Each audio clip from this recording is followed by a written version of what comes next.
Why some men are happier alone, with data and mental health reality. Many men today are not single because they failed at dating. They're single because they looked at the landscape, evaluated the incentives, and chose autonomy, purpose, and peace over a system that often feels destabilizing and imbalanced. Below is a clear, data-anchored breakdown of what's happening, how age interacts with these trends, and why men's mental health is deeply tied to this choice. Let's get into it. 1. Singlehood is not rare, especially among younger men. Men who stay single are not a fringe group. They are a significant portion of the population, especially in youth. In the United States, about 63% of men under 30 are single, nearly twice the rate of women in the same age range. Across U.S. adults, 31% are single, not married, partnered, or cohabiting. In the UK, 38.4% of men are single, compared with 31.7% of women. This isn't a small trend, it's a generational shift. 2. Mental health realities for single men are complex. Singlehood and well-being aren't straightforwardly correlated, and for men, the mental health picture is distinct. Mental health challenges men often face. Research shows men are less likely to seek help for emotional struggles than women. Male suicide rates are significantly higher than female suicide rates in many countries, including the UK and US. Men report higher levels of loneliness when they lack deep social support networks. These outcomes are not caused by singlehood itself, but by social isolation without supportive friendships or emotional outlets. A man who is alone without connection can suffer deeply.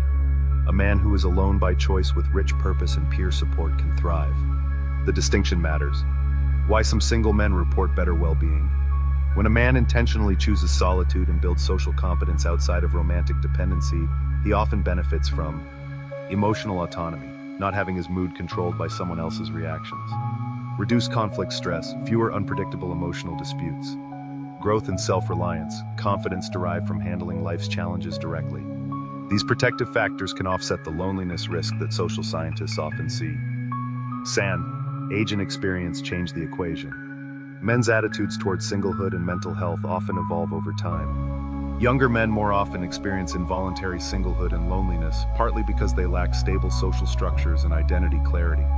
Older single men tend to report greater satisfaction due to stronger self-concept, deeper friendships, and life experience. This isn't weakness in youth, it's simply the developmental curve of responsibility, identity, and emotional regulation. 4. The dating market and mental load. Modern dating often feels like an emotional and psychological gauntlet. High investment, low reciprocity.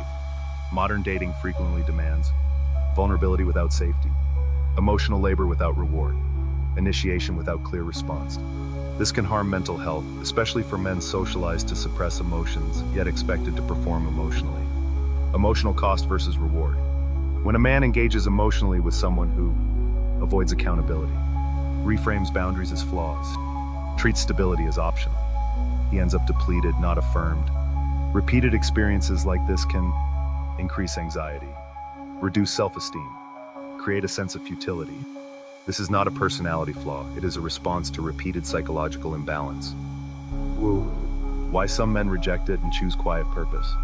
Men who voluntarily step away from modern dating do so for reasons grounded in self-preservation and optimization. Peace over chaos.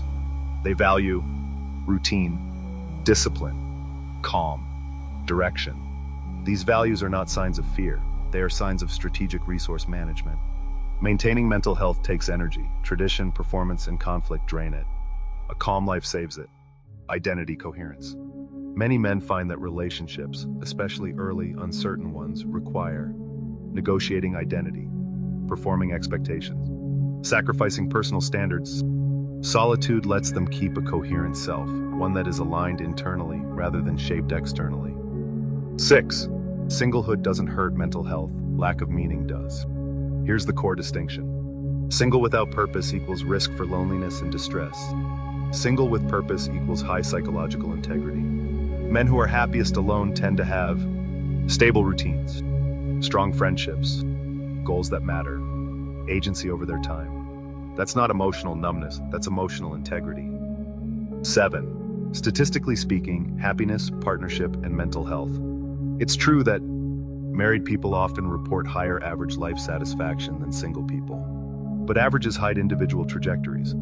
Some men find greater well-being within partnerships, but others find that Partnerships without reciprocity worsen mental health, and intentional singlehood stabilizes it. Happiness isn't a universal formula, it's contextual and personal. Final word, the choice to be alone can be an act of mental discipline. Walking away from modern dating isn't escape, weakness, avoidance. For many men, it is evaluation with integrity.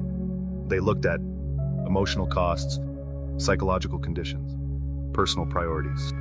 Then they chose a life that optimizes what matters most: stability, purpose, and mental coherence. That is not loneliness. That is strategic self-direction. Could the next pandemic be happy single men? Let us know what you think in the comments. Thanks for watching. See you all next time.